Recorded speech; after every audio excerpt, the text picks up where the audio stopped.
Nah, Kita Apotik ini kan selalu kita ngobrol yang santai-santai Ya. karena memang pendengar Apotik tuh atau penonton YouTube Apotik Iya. ini kalangannya juga relatif umum.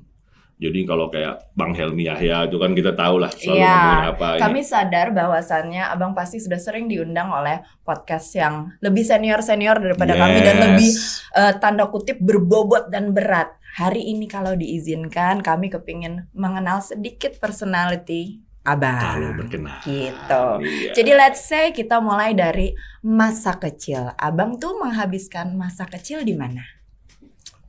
Saya lahir di Palu, Oke, Palu. Sulawesi Tengah. Palu, Sulawesi Tengah. Karena orang ayah adalah seorang jaksa, Oke. dinas pertama di Jakarta, terus pindah ke Palu tahun 65. Oke. Saya lahir di sana. Gitu. Oke. Sampai dengan kelas 6, terus pindah lagi ke Jawa Barat, Oke. ke Majalengka. Sorry. Saya lahir di sana. Kelas 1 SD saya pindah ke Jawa Barat, ke Majalengka. Sampai kelas 6. Kelas 6 pindah lagi ke sekolah di Bandung. Orang tua masih di Majalengka. Sebagai dulu kepala kejaksaan negeri di sana. Oke, berarti. Terus di Bandung SMP, di SMP Yahya, Jalan Riau, Bandung, Riau. selama 1 tahun. Terus ikut lagi pindah orang tua ke Purwokerto. Oh, sempat di Purwokerto. Sempat. Lama, Bang? Ya selama hampir 3 tahun. Oke. Ya, SMP di sana, SMP Bruderan, lalu sempat SMA di sana setahun. Terus setahun apa setengah tahun ya. Terus pindah ke Jakarta, SMA 34. Loh. Pondok Labu. SMA unggulan tuh, SMA unggulan. Oh, jadi berarti SMA 34 udah dari dulu ya, Bang? Dulu ya 6 filial dulu. Oh. Ya 34, 6 filial gitu. Oke. Nah, dengan pindah-pindahnya Abang tuh berarti kan nomaden. Itu kan mungkin Iya. karena ayah Tugas. mengikuti. Ya namanya pegawai negeri. Betul, ya. tugas ayah. Ya. Pada saat itu dari Abang kecil, Abang kan sekarang polisi nih. Apakah udah kepikiran, Bang? Belum. Atik pengen tahu tuh. Abang mulai jadi, aku kan kalau anak-anak gini, Iya, cita-citanya cita-cita ya. apa? Saya mau jadi polisi atau saya mau jadi dokter hewan, kayak spesifik. Nah, Abang tuh berarti masa kecil Abang atau masa remaja Abang belum kepikiran jadi polisi atau kapan Abang? Saya dari kecil itu malah cita-citanya pengen jadi tukang insinyur. Oh, Sidul. Kayak Sidul. Iya. Motivasinya karena apa? Melihat om saya bawa tas colak, pakai dasi, keren gitu. Kayaknya ganteng gitu ya. Kan itu aja. Gara-gara Pikir itu lain aja. enggak. Gitu. Terus udah gitu. Nah, berubahnya ketika saya SMA. Oke. Sebenarnya tidak terpikir juga. Tetap saya ingin kuliah di universitas negeri. Cuman ketika itu ibu saya melarang, nggak boleh jauh-jauh. Kalau nggak di Bandung, kalau nggak di Jakarta di Bandung. Saya pengennya keluar negeri, Oh, oke. pengen lihat luar negeri kan, namanya anak kecil. Tapi kelihatannya mereka tidak terus terang kalau nggak punya uang untuk nyekolahin saya. Akhirnya ketika hampir lulus SMA, menuju Sipen Maru dulu, Sipen Maru. Betul, ya. Sipen Ya. Maru. Dulu ada kawan namanya Revo, kalau nggak tahu kalau masih sekarang masih ada tuh. Wow, tuh Pak Rep. Itu dia fotokopi soal-soal ujian. Oke. Kemudian saya bilang, saya titip deh. Saya berpikiran bahwa itu adalah contoh-contoh soal untuk masuk Sipen Maru. Betul. Karena saya tidak ikut bimbingan tes kan. Oke. Begitu diserahkan hasil fotokopinya ya dari blok M, terus saya lihat, loh kok ini persyaratan masuk Akabri. Dulu masih Akabri. Ya. Begitu saya lihat, udah kepikiran, ini nggak bayar, malah dapat uang saku. Udahlah, Coba. antara sedikit apa ya, bukan kalau orang itu pundung anak kecil, udahlah gue ikut aja deh. Kasih lihat sama orang tua, nggak usah dibayarin kan gitu. Udah, mulailah ikut mengisi formulir, lalu mendaftar gitu. Nah di situ urutan pertama kan, kalau Akabri itu kan Angkatan Darat urutan pertama, Angkatan Laut, Udara, dan Kepolisian. Karena urutan pertama dan waktu itu kelihatan kalau Angkatan Darat itu menonjol, coret aja pertama. Yang itu. Iya. Heeh. Terus ikut-ikut tes, dan tesnya itu sistem gugur. Dan kawan saya yang membantu saya memberikan fotokopi, itu di tes seleksi pertama langsung gugur karena varises. Kesehatan itu ya? Kesehatan. Kesehatan fisik ya, belum kesehatan dalam. Varises. Nah di situ muncul rasa, wih, gue lulus ya. Gitu. Dari tahap awal saja sudah banyak yang gugur itu. Pasti. Dari belasan ribu lah, gugur sekian. Terus seleksi dan akhirnya saya dinyatakan lulus di Jakarta. Sebelum masuk Akabri ke Magelang. Ya. Dalam tahap itu belum ada desire atau abang ngejalanin itu hanya karena mengikuti proses, jadi mengalir aja. Proses. Hanya mengalir aja kan. Mengalir aja. Jadi itu abang belum ada desire kayak belum tumbuh itu. Belum. Lalu akhirnya sekian lama proses berjalan, apakah pada akhirnya tumbuh hasrat, desire akan akhirnya gue seneng nih bidang ini nih? Belum, karena gini, malah setelah di Magelang itu diberikan lagi pilihan. Pilihanmu mana lagi? Berubah jadi polisi. Karena yang tadinya kan Angkatan Darat ya. Iya, polisi satu-satunya. Karena kebetulan ada om saya yang juga polisi. Udah lu di situ aja, masuk polisi aja. Kenapa? Kamu kan dari sipil mau masuk ke ABRI, dulu sebutannya ABRI. Yang paling mendekati kehidupan masyarakat itu polisi. Nanti kalau Angkatan Darat kamu kaget. Ya nurut aja lagi. Isi polisi. Begitu ceritanya, dan akhirnya saya sempat ditawarkan lulus di Matra Angkatan Laut. Terus saya bilang kalau di Angkatan Laut mendingan balik Iya. Gitu. Entah bagaimana akhirnya alhamdulillah puji Tuhan saya dinyatakan lulus. Dan dari 4 angkatan itu 600 kalau nggak salah yang diluluskan.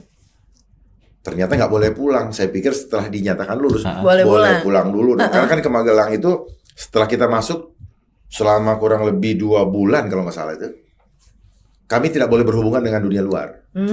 Harus ada di kesatrian istilahnya. Dan tidak boleh, hanya boleh menulis surat. Dulu belum ada handphone. Iya, bener. Dan ya cuma nonton TV yang ada di situ, kantin, masuk barak, ada latihan dan sebagainya, dan ikutin proses seleksi sampai akhirnya dinyatakan lulus. Tidak sempat berpikir saat itu juga di lapangan langsung digundul. Jadi nggak punya waktu untuk pulang. Jadi kayak orang bingung, duh gimana nih ya. Terus mikir-mikir, kalau kita pulang maka orang tua harus membayar ganti rugi selama proses tes itu. Ya udahlah, bertahan. Bertahan dalam kebingungan. Karena abang sendiri ya seperti yang tadi abang bilang, sebenarnya desire-nya belum ada. Belum ada. Ya, karena ya maklum lah, kita dulu seperti anak mama ya. Dielus-elus mama, di sana dimarah-marahin. Iya. Maaf gitu. Bang, kalau boleh tahu siblings ada berapa? Berapa bersaudara abang? 2 bersaudara. Abang punya kakak? Saya adik. Saya punya adik, saya kakak. Saya nomor 1. Oh gitu. Adiknya laki atau perempuan? Pantas. Iya, Mamanya pasti. Iya. Gitu Bang. Itu mamanya abang pasti patah hati banget tuh waktu lama di sana. Ya, kurang lebih selama 5 bulan itu kan basis ya di sana. Katanya nangis terus. Ya iyalah pasti. Aku aja ngebayangin, aku juga punya anak. Terus udah itu kita dikasih makan 3 kali, cuma 3 kali sehari. Nggak boleh ada ini kan. Jadi dan dibatasin. Waduh, ini habis makan disuruh lari. Habis lagi dong. Lapar lagi. Jadi menahan dahaga, menahan rasa. Kalau dahaga kita bawa inilah namanya pepes ya. Tapi kalau kita lagi latihan luar, lihat ada warung es itu kan, aduh kapan itu dinanti-nantikan kapan kita bisa ini. Kapan abang mulai ngerasa I think aku ada di sini nih. Ya, emang I belong. Setelah saya masuk di sudah dipisah kita, sudah masuk yang Angkatan Darat tinggal di Magelang, laut ke Surabaya, yang Angkatan Udara di Yogyakarta, yang kepolisian di Semarang. Nah, waktu berjalan masih terjadi pergumulan di dalam batin. Pasti. Ada perang batin. Pasti. Karena tidak terbayangkan sebelumnya bahwa sedemikianlah dinamikanya. Tidak terbayangkan. Karena betul-betul kita harus mengikuti berbagai aturan yang unpredictable. Unpredictable. Itu kalimat itu. Gak bisa dibayangkan. Karena memang kami datang bukan, orang tua bukan militer kan. Orang tua juga bukan polisi, cuma om. Tapi om saya juga gak pernah cerita. Itu dan sebagainya. Saya tidak perlu cerita isinya. Iya. Ya terus timbul, ya itu yang tadi Atik bilang, I think I belong here. Apa setelah selesai? Sudah waktu berjalan, setelah kita mulai kayaknya ke tingkat 2 atau tingkat 4 ya. Saya tingkat 2 atau tingkat 3. Saya cuma berpikir gini, seseorang yang bilang gini, yang lain tuh ngotot pengen masuk. Ya. Kamu enggak pernah ini. Jadi zaman saya dulu, ya, zaman kami dulu, itu betul-betul zero biaya. There is no one penny, cuman ongkos kita pergi datang untuk tes dan pulang. Ya, jadi betul-betul kita dan tidak punya backing. Ya, nggak punya siapa-siapa. Bahkan ayah saya mendoakan, kalau bukan mendoakan ya, mungkin di belakang saya mendoakan supaya saya nggak lulus. Artinya begini, saya pernah hampir terlambat ikut seleksi. Ayah saya bilang gini, kalau kamu sampai tidak diizinkan ikut seleksi berarti Tuhan belum menghendaki. Dalam hati saya, memang itu maunya mereka. Gitu. Tapi yang keluar kalimatnya Tuhan. Iya. Orang tua, kita juga orang tua. Kan, itu. Tuhan tidak menghendaki. Udah, saya pas datang ke seleksi itu dan di daerah Salemba, dan ternyata sudah dimulai, cuman urutan saya belum. Wow. Skenario Tuhan. Itu udah rezeki ya Bang. Maksudnya udah skenario Allah, iya betul. Tapi di batin saya, gue terusin nggak ya? Saya cuman tidak mau di dalam hati Pak, jangan gugur karena tes. Mendingan gue mengundurkan diri. Oh ada pergumulan ada itu pergumulan ya. Oke. Saya jalanin, lolos terus kan. Tapi senang. Sekian orang gugur ya kan. Gitu. Bukan saya berarti menertawakan mereka. Kok bisa gitu? Iya. Terus. Akhirnya sayang juga nih kalau udah ini. Gitu. Nah, di samping itu juga saya ikut tes pilot di Curug. Di Curug ya. Cuma akhirnya saya tinggalkan karena yang ini betul-betul nggak bisa dilepasin. Maksudnya nggak bisa saya skip ya. Karena panggilan tesnya ketika saya sudah di Magelang. Jadi udah nggak bisa lagi. Gitu. Gila, semua dicoba dan berhasil sebenarnya. Iya. Nggak berarti kan emang balik lagi kadang-kadang keinginan kita sama rencana Tuhan. Nah itu. Itu yang Atik dapat banget dari cerita betul. Abang. Nah, akhirnya saya sampai kepada satu kesimpulan bahwa jangan pernah merencanakan jalan hidupmu. Supaya kita nggak pusing. So just go with the flow atau gimana? Ikuti destiny yang Tuhan sudah siapkan. Karena rancangan Dia bukan rancangan kecelakaan. Tapi rancangan damai sejahtera. Tuh, catet tuh teman-teman Apotik. Itu tips banget dari Beneran. Betul. Atik beneran. Tuhan tidak pernah merencanakan hal-hal yang menghancurkan kita. Betul. Hanya kita yang suka kompromi. Exactly. Mulai mendengarkan omongan orang, ya. Terus kemudian kita tergoda dengan hal-hal yang bukan untuk kita. Terus bilang saya pengen itu Lalu apa? Lalu kemudian kita bilang gini, ketika kita gagal mencapai apa yang kita inginkan, kita mulai menyalahkan Tuhan. Tuhan belum menghendaki. Padahal saya yang berjalan di luar rencananya Tuhan. Itu yang saya dapatkan dari semua.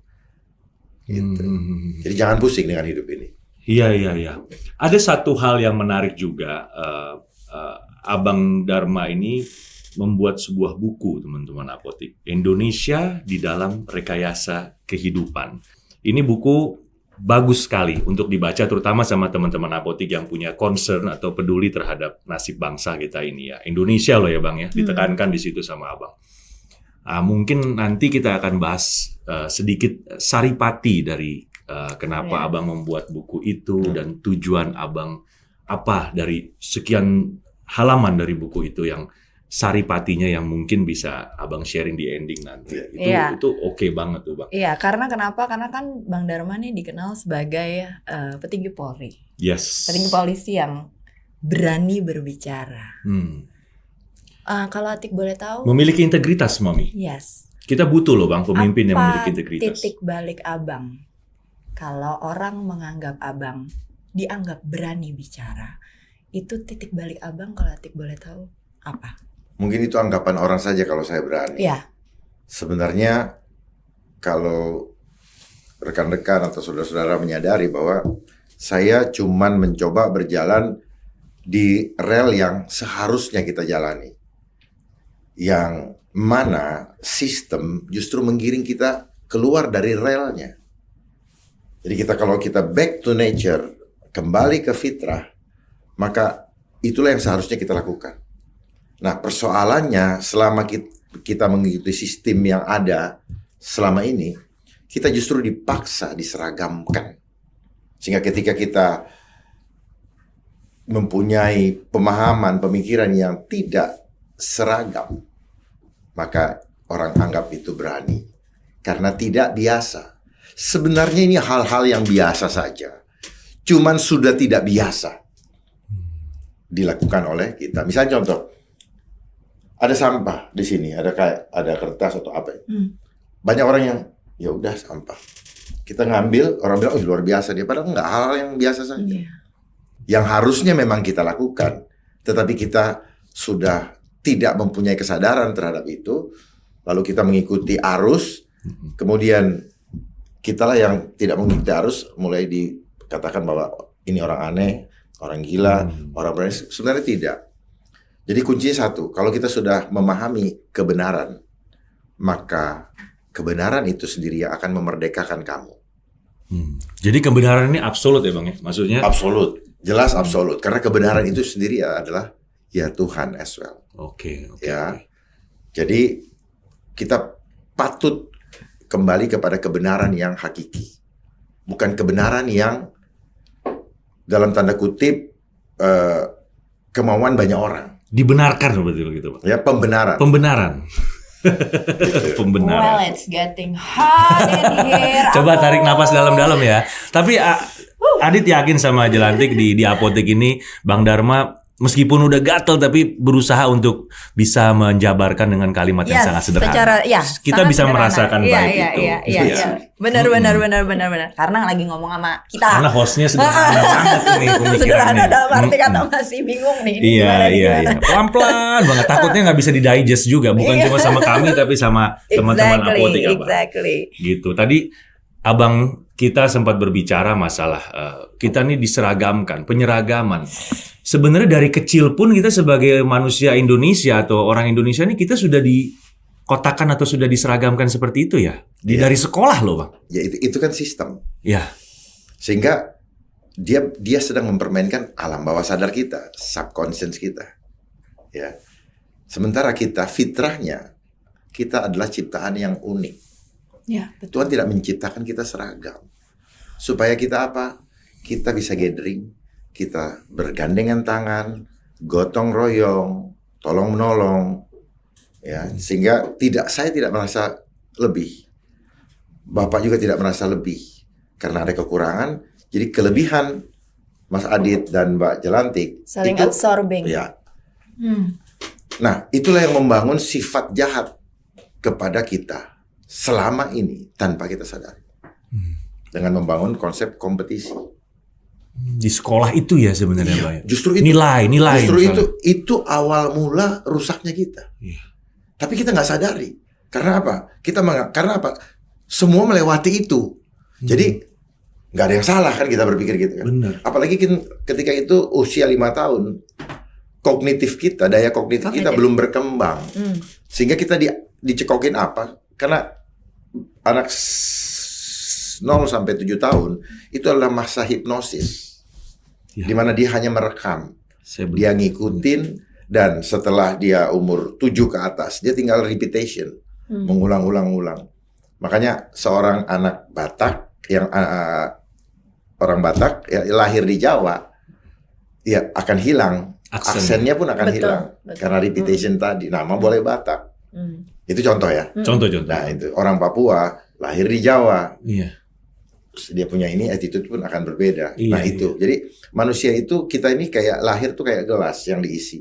Tergantung siapa yang ngisi. Betul. Iya. Kamu isi air putih, dia jadi putih. Iya. Air kopi atau air teh. Seperti itu sebenarnya. Ini menarik sekali ya Bang. Ini balik lagi kepada orang tua muda yang punya anak yang usia sekolah nih ya. Terutama mungkin usia SD, TK, SD lah. 6 tahun loh SD itu kan pendidikan dasar ya, sekolah dasar. 6 tahun. Iya, 6 tahun. TK 5 ya. Ya. Itu tadi ada Abang bilang kita tuh di-create orang itu menjadi memiliki jiwa kompetisi. Padahal harusnya di usia segitu kita belajar bergaul, punya ini apa. Tadi contoh aja nih Bapak dan Ibu nih teman-teman apotik. Nilai misalnya, anak kita dapat nilai merah, ya kan? Di bawah 6 itu, 5 lah kata. Wah, dia udah takut tuh. Kalau bisa gue sobek nih. Gue nggak bawa pulang nih hasil ujian gue nih. Satu itu. Nomor 2, dia ada kecenderungan untuk cheating. Jadinya nyontek atau apa. Pokoknya segala cara dan upaya, yang penting gue bisa masuk ke dalam kategori aman. Atau diseragamkan itu tadi. Kompetisi itu tadi yang tadi Abang. Saya langsung kepikiran tuh Abang ngomong gitu. Iya ya, berarti kita dari kecil udah didoktrin untuk kita berbuat curang dong sebenarnya. Tanpa kita sadari. Karena dia sedang mempermainkan alam bawah sadar. Mundur sedikit Bang, maaf. Sebenarnya Abang kapan realize dengan hal ini? Kapan Abang sadar? Kapan Abang kayak terbuka? Konspirasi ini Bang. Kayaknya ini sebenarnya apa? Anyaman apa tuh? Jalinan apa yang Abang bisa jahit satu persatu sehingga Abang bisa dapat conclusion seperti ini? Tahun 2018 Tuhan bukakan sedikit step by step. Sehingga tahun 2018 itulah saya mulai menulis. Saya kan bukan penulis, termasuk orang malas menulis. Kalau saya nulis di selembar kertas dengan tulisan yang orang bilang tulisan nggak bisa dibaca orang kan, itu. Nah, tapi ketika itu ada dorongan kuat. Saya didorong oleh ada yang pembuat aplikasi Palapa itu, Pak Bang Gildas. Bang, Abang tulis Bang, supaya nanti menjadi legacy. Tapi saya males kan, saya nggak mau pakai footnote. Gitu. Saya nggak mau pakai footnote. Kenapa? Saya tahu footnote ini membuat kita tidak pernah jadi inventor. Padahal saya pelajari, saya perhatikan setiap ahli boleh bertentangan pendapatnya. Iya kan? Contoh, Isaac Newton dengan Albert Einstein berbeda. Sepanjang kita mampu mempertanggungjawabkan atau mempertanggungjawabkan kebenarannya, teori itu. Nah seperti itu. Terus banyak lagi lah, ya teori kepemimpinan dan sebagainya. Dan kita boleh membuat definisi sendiri, nggak perlu harus letterlek lihat buku, gitu. Nah ini yang menjadi persoalan kepada anak-anak sekarang. Kalau sudah tidak sama persis, maka itu nggak benar. Padahal yang bikin sebelumnya juga belum tentu benar. Iya. Oke, coba agak lebih kritis gali saya. Ya, seperti tadi itu tadi bagus sekali. Jadi itu by design, Mas. Memang dibuat demikian supaya produknya adalah produk-produk yang gagal di mata Tuhan. Oke. Karena yang dikejar adalah angka. Menjadi pembohong. Dibuat rasa takut. Konsepnya dari mana? Konsep homo homini lupus. Manusia menjadi serigala bagi manusia lain. Nah, apa yang diharapkan dari situ? Membangkitkan otak purba manusia. Apa itu? Self defense. Iya. Dia mencari perlindungan. Setiap saya berhadapan ini, dia adalah musuh saya. Nah, itu dibangun di dalam dengan cara kompetisi. Kemudian kita disuruh mengejar nilai kuantitatif. Dan itu membuat kita tidak memahami alam goib. Karena alam goib itu kualitatif. Kita tidak memahami bagaimana kuasa Tuhan di dalam hidup kita bermanifestasi. Saya berbicara begini karena ada roh Allah dalam diri saya. Jadi saya berbicara, ketika kita berbicara, jangan berbicara atas nama diri sendiri. Berbicaralah untuk menyampaikan apa yang dia mau. Jadi mulut kita hanyalah loudspeaker dari suara hati. Setuju. Yang dipancarkan dari Sang Pencipta. Iya. Nah, tetapi apa yang terjadi sekarang? Apa yang terjadi selama ini? Justru suara hati kita dibentuk sehingga kita terbentuk dari doktrin. Dan doktrin ini saya pelajari semuanya menyesatkan. Membuat kita tidak mengenal siapa pencipta kita. Atau semakin jauh dari ketuhanan itu ya. Ya, membuat kita semakin tidak mengenal siapa pencipta kita. Karena kita tidak mengenal. Kalau kita tidak mengenal dia, kita tidak tahu kekuatan di dalam diri kita. Sehingga kita selalu mengandalkan kekuatan diri sendiri. Itu yang disebut dengan percaya diri. Karena kita menghitung diri kita secara kuantitatif. Padahal ada kekuatan yang dahsyat yang tidak bisa dikalahkan oleh kekuatan apapun. Ya. Di dunia ini. Yang unlimited lah. Justru itu. Itulah kekuatan ruh kita, jiwa. Tuhan iya. Yang ada di dalam diri kita. Karena kita ini adalah homo imago Dei. Kita adalah serupa dengan gambarnya Allah. Jadi keberadaan kita di dunia ini harus memanifestasikan kemuliaan Dia. Iya. Sehingga kita semua menjadi saksinya dari Tuhan yang tidak bisa terlihat oleh mata. Nyata di dalam hidup kita. Udah, kalau itu sudah ada, maka tidak akan ada lagi ketakutan di dalam hidup kita. Karena kita tahu, kita datang dari Dia, dan kita akan kembali ke Dia. Kita datang tidak bawa apa-apa, ikhlas kita menerima. Kita akan kembali tidak bawa apa, ikhlas kita lepaskan semua. Artinya, kehidupan kita di dunia hanya untuk beribadah, mempermuliakan namanya. Bagaimana bentuknya? Bagaimana kita bilang saya cinta dengan Allah, saya menyembah Dia, sementara yang terlihat oleh mata kita perlakukan dengan tidak adil, tidak respect, tidak mempermuliakan. Berarti kita sedang mendustai diri kita sendiri. Paham ya? Paham. Abang Dharma izin teman-teman apotik, kita sebagaimana kita tahu nih, Abang memang belakangan ini atau dewasa ini mungkin sering juga berbicara atau memberikan ceramah atau apapun lah istilahnya, itu kayak di masjid diundang ya Bang ya, di gereja, di pesantren dan bagai ini itu betul-betul panggilan diri ya Bang itu ya. Memang merasa sebagai khalifah gitu. Gua harus menyampaikan nih begini. Awalnya saya nggak tahu. Pokoknya saya dipanggil, saya datang. Oke. Waktu berjalan saya bilang kayaknya ini Tuhan, memang ini masuk dalam tuntunan Tuhan, ya. Jadi karena saya sudah menyerahkan diri saya, Tuhan bawa saya kemana kau mau, jadikan saya sesuai dengan apa yang kau mau. Ya udah selesai. Oke. Jadi mengalir saja semuanya. Dan kalau saya disuruh, saya tanya, boleh nggak? Kalau saya diminta untuk ini, boleh nggak? Kalau nggak boleh, saya diam. Tunggu dulu, belum waktunya. Oh, siap. Karena kita harus tahu bahwa jangan kita mengejar keinginan kita untuk istilahnya untuk apa ya? Untuk selalu tampil, karena you wanna show yourself, gitu. But show me to the others, then you will get power, definitely. Udah.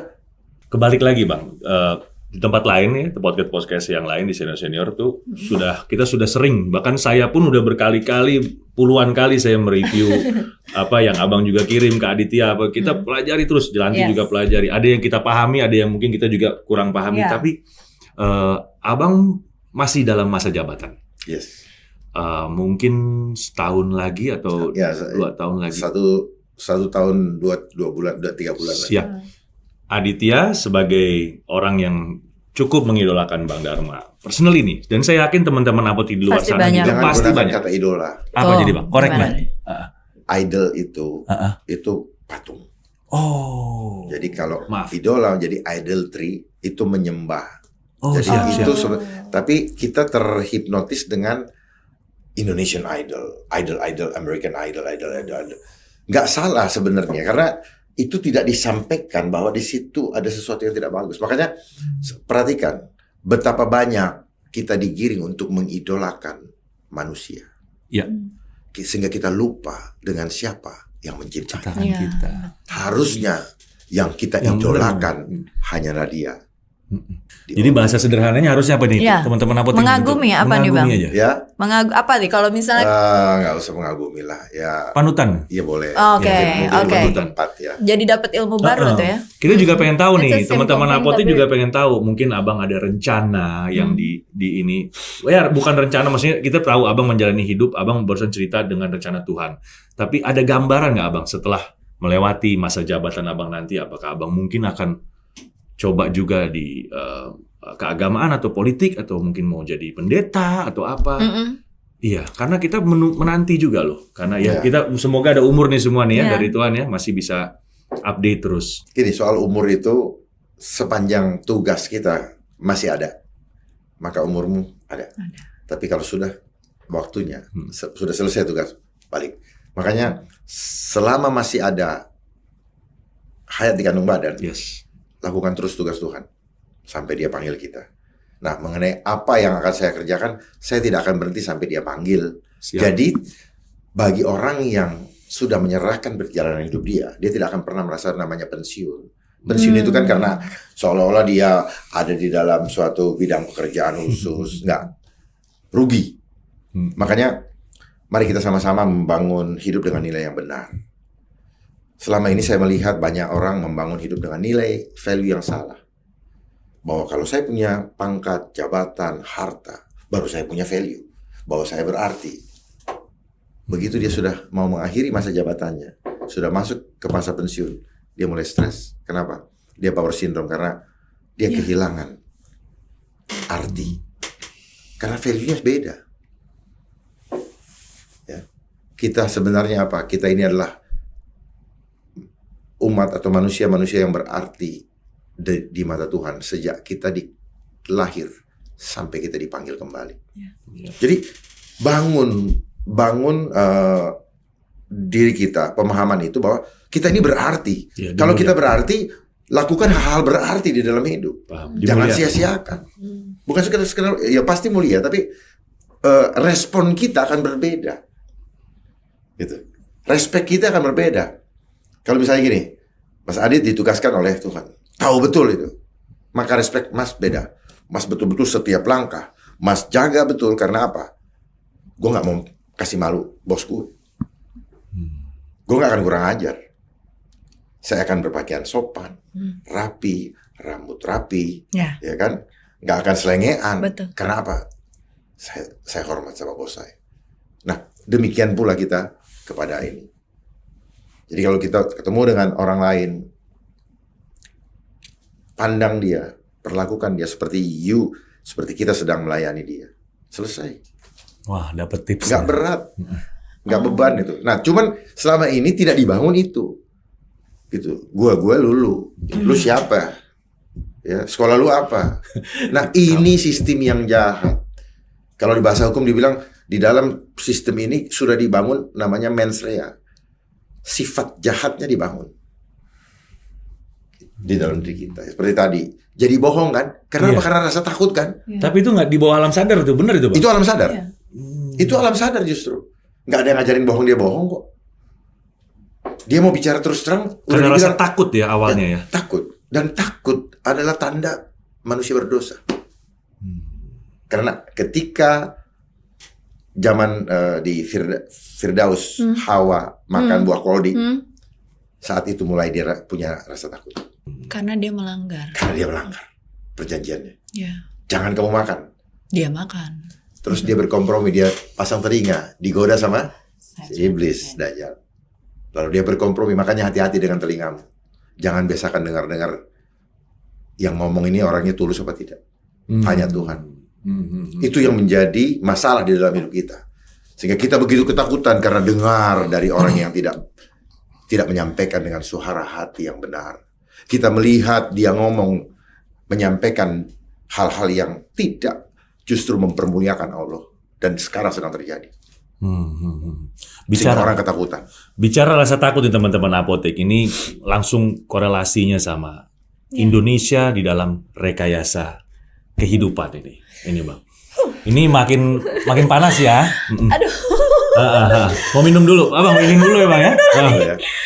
Aduh, ini sesuatu hal yang Ini adik-adik, kita punya kru di sini semua masih remaja-remaja semua. Gak apa-apa kalau mau take a deep breath dulu silakan loh. Tapi ini sangat-sangat menarik sekali karena saya pribadi percaya bahwa semua yang diutarakan oleh Abang Dharma ini memang real memang disadari maupun belum kita sadari, dirasakan maupun belum kita rasakan, tapi ini semua akan terjadi karena Abang selalu utarakan itu di setiap kesempatan. Saya nonton di beberapa kali tayangan Abang bicara di podcast. Abang selalu bilang dengan rekayasa global ini oleh elit-elit global bahwasanya kita pun nih makhluk Indonesia ini terjebak atau sudah tergiring ke dalam rekayasa tersebut. Bukan begitu ya Bang ya? Dan is there any way to survive our lovely country ini? Kita perlu meliterasi kepada generasi muda ya, supaya paham sebenarnya apa yang terjadi, kenapa ini terjadi. Sebenarnya ini hanyalah pertarungan antara yang sungguh-sungguh, yang mau ikut Tuhan atau mau terjerumus bersama-sama dengan iblis. Cuman itu aja kok. Jadi kembali lagi ke tadi yang saya bilang, ke Firdaus tadi. Dunia atau ketuhanan? Ya sudah. Karena orang nggak paham bahwa sistem dunia bukan yang menghidupkan saya. Ya, bukan yang menghidupkan kita semua. Tetapi kita hidup dari sistem surgawi. Kita bernafas yang menghidupkan sistem surgawi. Emang terhubung. Kita terhubung loh. Kemana-mana nggak pakai kabel loh. Ya, itu semua free. Ya, tetapi kita dibikin takut oleh sistem dunia.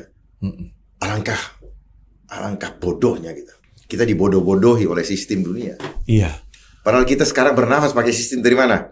Surgawi. Surgawi kan? Semua disiapkan oleh Tuhan. Semua gratis. sudah kekuatan yang luar biasa ada pada kita. Ini hanya selama kita sekolah itu tidak pernah dibuka. Iya, betul. Itu maksud saya. Betul. Mari kita buka sama-sama. Iya, benar-benar. Kita buka sampai ke akar-akarnya. Kita setiap hari nih sekarang nih, ya, terutama yang hidup di kota-kota besar nih. Contohlah Jakarta nih. Kita sekarang hidup di DKI Jakarta ini. Kita melek mata aja udah pakai matematika nih, semua dihitung nih. Wah, kira-kira duit gue cukup untuk apa nih hari ini ya? Ke toilet umum bayar, parkir bayar. Ini kita belum ngomong makan loh Bang. Maksudnya aktivitas kita aja nih semuanya sudah di kotak-kotakin nih. Oh, lo cukupnya hidup lo cuma di sini. Lo di sini. Itu membuild ketakutan juga kan. Akhirnya orang makin berkompetisi, makin fokusnya ke dunia saja. Meskipun adalah porsi akhirat ya. Kalau yang Muslim mungkin minimal 1 minggu sekali atau itu sholat Jumat berjamaah atau apa. Tapi di dalam 24 jam mereka bernafas itu sudah terbelenggu terhadap konsep duniawi yang betul-betul membuat ruang gerak kita ini ya bisa dikatakan jadi budak lah kita ini. Untuk menstimulate mindset seperti yang Abang jalankan dewasa ini, itu loh yang kita perlu. Mungkin Abang bisa berikan, kita punya segmen Say Something sebenarnya Abang bisa sharing sama teman-teman apotik, terutama generasi muda, generasi penerus bangsa kita ini yang mau peduli dan mau mulai concern terhadap perubahan yang dimulai dari diri mereka sendiri tuh Bang. Begini, saya lebih suka mengajak pahami dulu kenapa ini bisa terjadi. Gitu. Oke. Karena dari sekolah memang kita dibentuk untuk tidak mengenal Tuhan. Coba name it, pelajaran mana yang menghantarkan kita mengenal Tuhan? Di antara sekian banyak mata pelajaran. Yang membuat kita menjadi mengenal Tuhan, pribadi Tuhan dengan benar. Gak ada. Betul. Oke. Nah, kemudian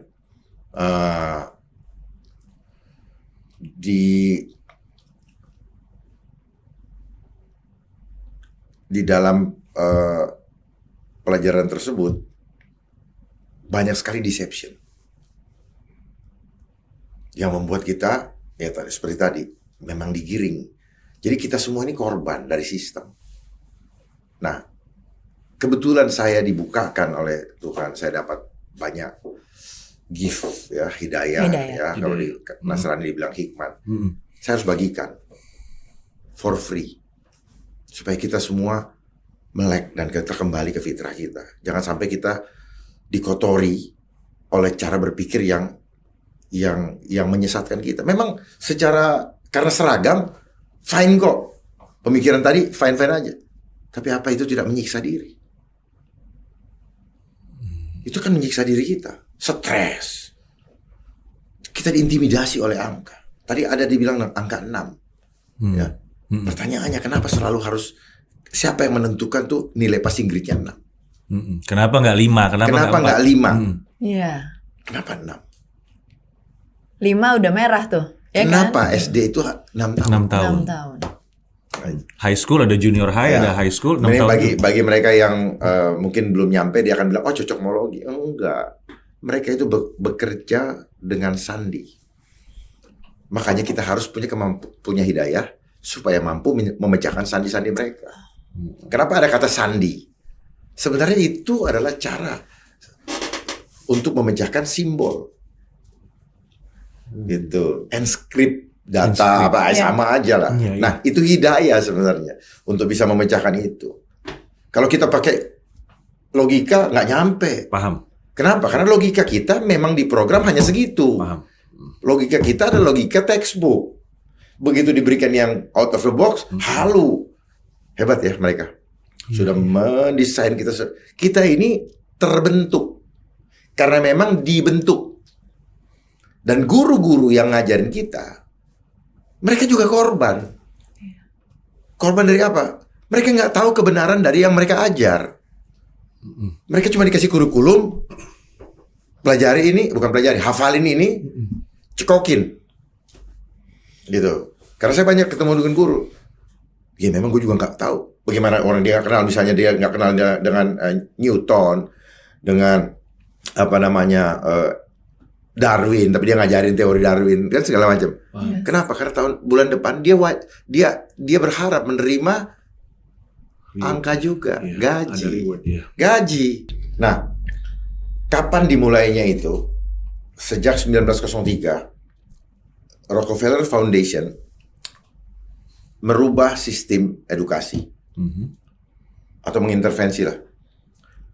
Dia tidak ingin warga negara itu menjadi pemikir, tetapi jadi pekerja.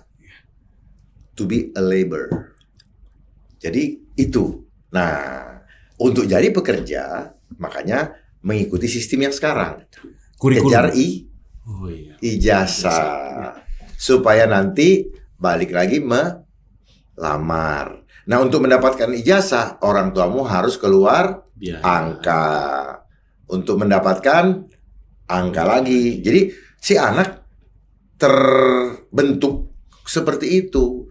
Akhirnya kita siklus hidup kita cuman lahir, sekolah, ini, nikah, nggak pernah nyari Tuhan. Nah, kenapa kita menjadi jauh dari Tuhan? Bayangkan, 1 minggu ada 168 jam.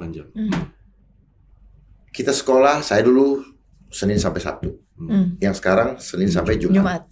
Berapa jam kita pakai untuk mengasah intelektual? Dan berapa jam waktu kita diberikan untuk spiritual? Sementara dibilang kita harus komplit antara IQ, SQ, dan EQ. EQ kita nggak usah pikirin. Kalau SQ-nya udah bagus, EQ pasti. Ternyata kuncinya di SQ. Kalau SQ-nya bagus, EQ bagus, IQ pasti bagus. Gitu. Sehingga orang bilang gini, cerdas ya. Gitu. Genius ya. Sebenarnya karena SQ dulu, Pak. Karena banyak orang yang IQ-nya bagus, SQ-nya bobrok. Tapi nggak pernah dites ya gitu kalau mau masuk sesuatu atau apa pasti IQ. Nggak diarahkan ke memang situ. difokusin, tapi teorinya dia omongin kan. Iya. Nah, cari sendiri deh. Akhirnya orang cari, ada yang pergi nyari yang aneh-aneh kan gitu. Jadi sementara IQ itu adalah pikiran sadar, itu hanya punya kemampuan 5% mengatur hidup kita. Selebihnya 95% itulah subconscious. Dan subconscious, alam bawah sadar, itu terhubung dengan alam Natural. Jadi abang bilang kita makhluk supranatural itu ya. Fitrah kita ya. Iya. Jadi kenapa kita nggak, makanya kita ketakutan. Karena kekuatan kita cuma 5%. Tuh, kita nih semua kita makhluk cengeng. supranatural nih. Dan kita cengeng. Kemampuan kita masih 95% nggak kita pakai. Mungkin yang 5% aja baru 3% kita udah hands up. Betapa lemahnya kita. Kayak contoh paling sederhana, abang izin. Kita Jelantik nih selalu terbiasa mengafirmasikan apa yang dia punya. Dia fokus afirmasi, tapi itu mengarahkan. Ya itu balik lagi rencana Tuhan ya. Waktu dan tempatnya terjadi pun kapan, itu sudah kuasa Tuhan. Tapi terjadi. Karena sudah diafirmasikan oleh spiritual istri saya ini udah enggak kok, yakin. Pasti bisa, gini. Itu kan kekuatan yang mungkin tidak dipikirkan, hanya diyakini. Itu justru kekuatan supranatural. Jadi gini, speak the good word. So when you speak, ketika kita berbicara, you are using the breath of God. Ini nafasnya Tuhan. Jangan dianggap sepele dengan nafas kita. Makanya keluarkan kata-kata yang berasal dari sistem yang mengatur kita. Jangan kena splatteran dari sistem yang justru menghancurkan kita. Nah, ini harus kasih tahu kepada semua generasi muda. Hati-hati dengan gadget. Di situ saya dengar banyak yang bilang anjir, anjay dan sebagainya. Iya. Nah, dan manusia ini ya adalah manusia ini sebenarnya seperti pita kaset, rekaman. Pita kaset justru meniru dari bagaimana mekanisme tubuh manusia, yaitu sel. Sel kita itu merekam.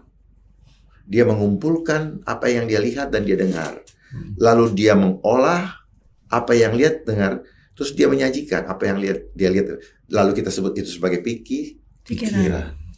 Itu dia punya tahapan-tahapan. Saya tidak diajar oleh siapa-siapa. Saya mencoba bertanya dan begitu gampang Tuhan kasih ini loh step-stepnya. Jadi kalau orang bilang pikiranku di sini, ini bukan. Pikiran itu adalah hati. Ini adalah prosesor kalau bicara komputer. Jadi komputer itu belajar dari tubuh manusia. Berarti yang hebat adalah tubuh kita. Siapa yang buat tubuh kita? Dialah yang hebat, bukan manusia. Jadi jangan tunduk sama teknologi. Saya nentang itu. Makanya kenapa saya harus bicara? Karena kita terjebak untuk dimakan oleh teknologi. Padahal teknologi sendiri adalah ciptaan yang Tuhan berikan kepada kita untuk kita taklukkan, bukan untuk menaklukkan kita.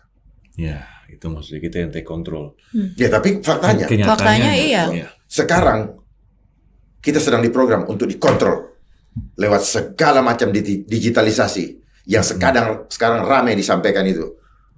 Digitalisasi. Digit. Angka lagi. Jadi kita nanti akan dihitung secara algoritma. Kehidupan sosial kita yang disebut dengan sosial kredit dan sebagainya. Semua dihitung dengan angka. Kita adalah ciptaan supranatural, bukan ciptaan dari hitungan matematika. Tetapi kita mau dibuat menjadi barang yang bisa dihitung secara materi. Berapa harga lo? Sampai akhirnya kita nggak berharga. Nggak berharga. Delete. Restart. Reset. Dan sekarang di seluruh dunia sedang dalam proses great reset. Itu real ya Bang? Real. Saya rindu berdiskusi banyak dengan anak-anak muda yang rindu untuk memahami hal-hal yang saya rindu. Boleh Bang, nanti kita bikin forum seperti itu ya Bang. Silakan. Ya? Kita jadikanlah, deh ya. jadikanlah Apotik atau tim dari Austra Digi ini Nanti kita coba bikin itu ya. Kendaraan untuk menyampaikan ini. Iya. Silakan. Karena banyak sekali hal-hal yang baru terbuka dari semua hal yang Abang sampaikan. Terutama ya anak-anak muda, mahasiswa yang memang concern, yang mereka punya rasa peduli. Cuma demo-demo apa, tapi yang kita tahu ujungnya seperti apa, terbentur di mana, Abang mungkin jauh lebih paham. Ini kan sesuatu yang kita sebenarnya sharing. Ya. Bukan berarti saya lebih paham. Ya, yang saya tahu saya bagikan. Kalau misalnya ada yang challenge, silakan. Iya. Gitu. Saya ada satu pertanyaan menarik. Ya. Saya yakin mereka-mereka pun yang mungkin di dalam kategori kelompok kaum elit ini, mereka pun pasti tahu lah siapa abang, apa yang sedang abang perjuangkan saat ini dan sebagainya. Jika, pertanyaan Aditya, jika mereka suatu saat, atau mungkin sudah, saya nggak tahu ya Bang, izin Bang, berusaha approaching ke abang, ya karena kita tahu salah satu cara untuk menaklukkan musuh adalah merangkulnya menjadi saudara. Itu apa kira-kira yang akan Abang Dharma lakukan? Mari kita duduk bersama. Kita samakan persepsi. Kalau sama, kita jalan. Kalau tidak, mari kita berjalan dengan cara hidup kita, pilihan hidup kita. Masing-masing. Ya dong? Okay. Iya. Fair kan? Ya. Free will soalnya kan, harusnya kan Free boleh. will. Mm-mm. Jadi kita jangan digiring masuk ke dalam total kontrol. Karena Tuhan sendiri, itu keluar dari fitrah. Karena Tuhan sendiri telah memberikan kita free will. Ada sunnah, ada wajib. Betul. Tidak ada paksaan. Betul. Tapi sudah di warning. Kalau kamu begini, kamu sanksinya begini. Kalau kamu Betul. begini, Ya. itu yang benar. Itu yang disebut dengan hak asasi, hak dasar kita. Yang sekarang terasa mulai hampir hilang. Punah. Walaupun di tahun 1990-an dipromosikan bagaimana Ya. human right ya, resolusi human right, Ya. bagaimana demokrasi Pancasila dan sebagainya. Ternyata itu hanyalah propaganda sesaat. Untuk apa? Untuk membuat negara kita tidak pernah stabil. Bahwa orang semua ributin hak asasi. Bahwa dengan demokrasi. Setelah kita euforia seperti itu, dia kata, stop. Sekarang nggak ada lagi begitu. Kapan itu? Dia mulai ketika 9/11. Ya, jadi esensi hak asasi itu jadi hilang ya Bang ya? Memang Esensi. dihilangkan. Iya. Karena kan gini, kalau hilang, kalau diberikan kan berarti kan kita bilang, Dejal, gue maunya ke sana nih. Dia nggak mau, dia Iya. maunya semua. Iya, dia supaya maunya apa? digiring. Iya, Iya. supaya Tuhan kecewa sama kita. Karena kan dia sayang sekali. Dia jealous. Makanya kalau kita punya sifat jealous adalah sifatnya setan. Ini balik lagi ke janji iblis tadi di hadapan Tuhan nih, di Iya. hadapan Allah nih, bahwasanya Iya. sampai kapanpun saya akan hasut ini. Kau Iya, kasihan. iya. Nah, kata hasut itu sama dengan deception.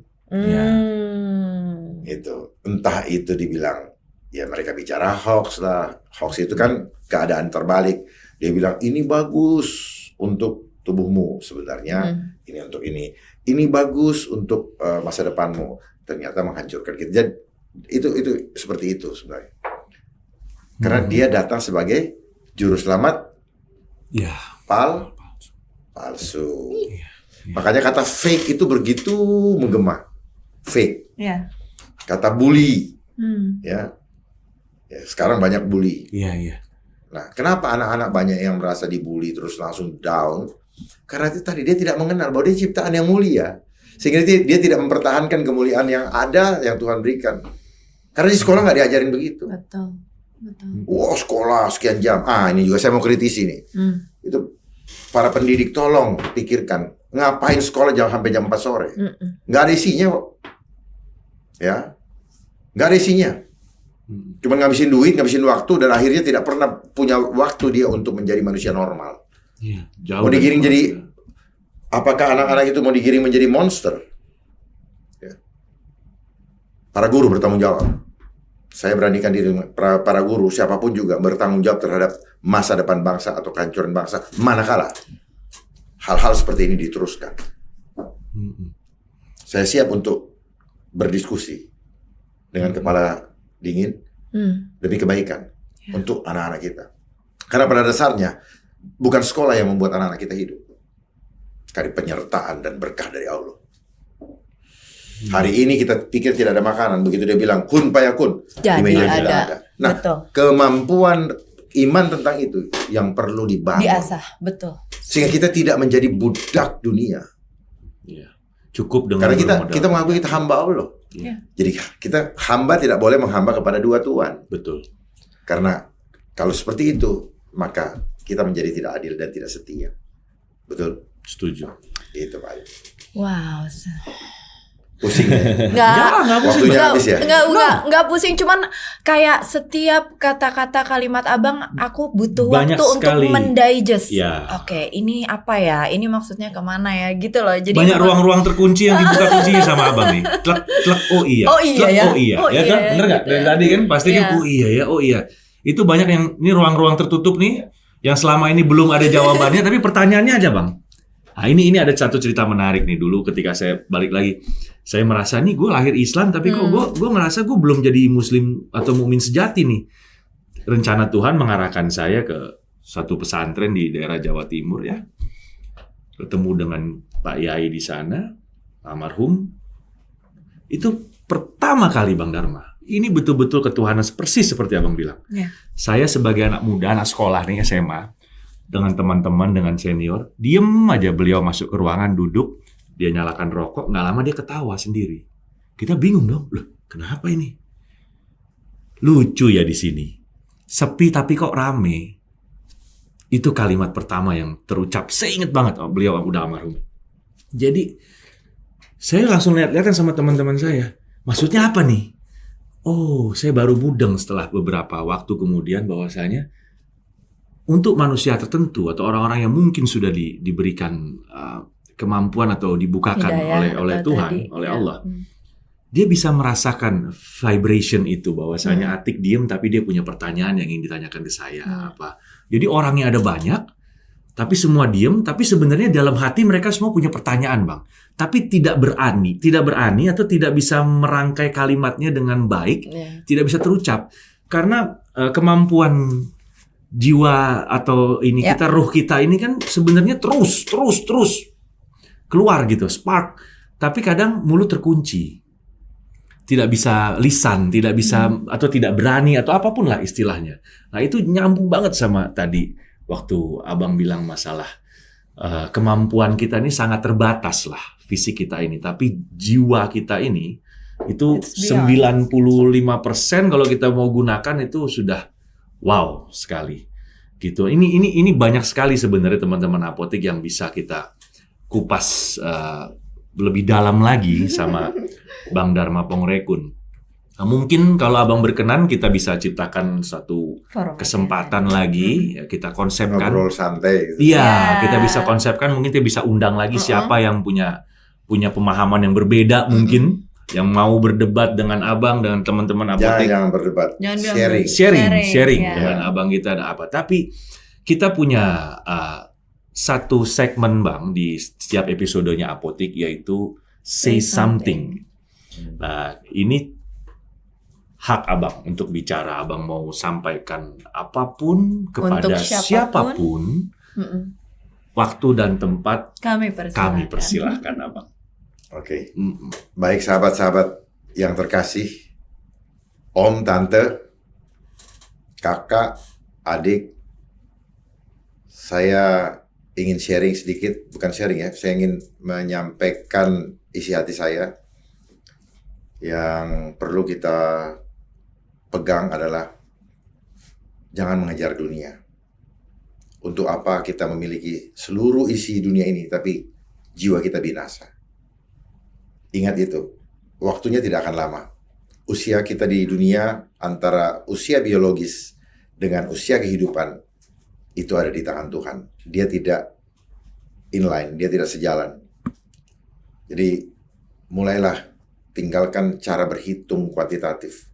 Karena hidup kita lahir dari kekuatan supranatural dan kita akan kembali ke alam supranatural sebagaimana